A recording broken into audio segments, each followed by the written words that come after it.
Magandang oras po sa inyo lahat mga kaibigan. Abutin po kayo ng salita ng Diyos maging saan man kayo nandoon bansa.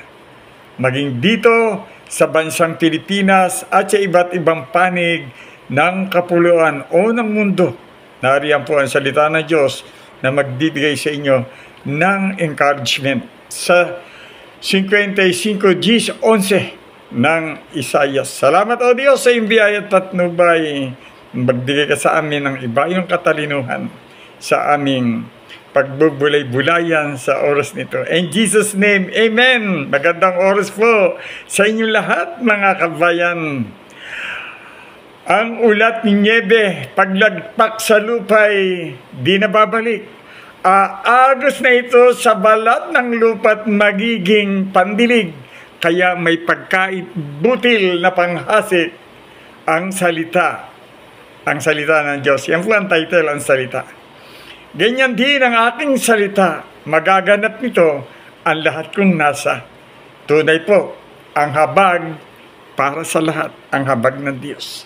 Sinabi ni Yahweh, narito ang tubig, mga nauuhaw. Marami po yang sinabi sa banal na kasulatan sa Old Testament. Kaya nga po, si Moses ay hindi nakarating sa lupang pangako.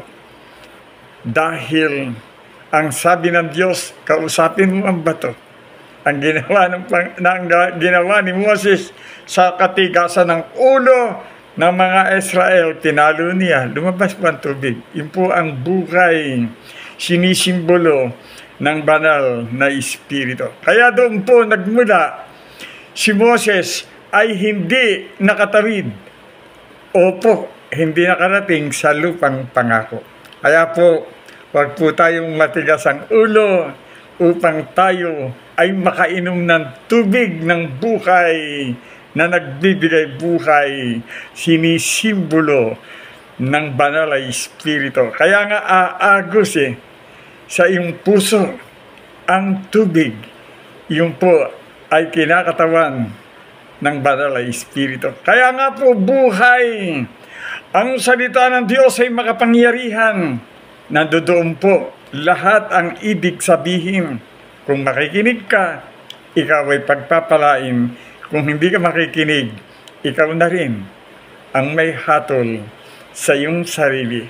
To God be the glory, papuri ay sa Diyos. Salamat o Diyos sa oras nito. Sa ngalan ni Jesus na aming Panginoon tagapagligtas.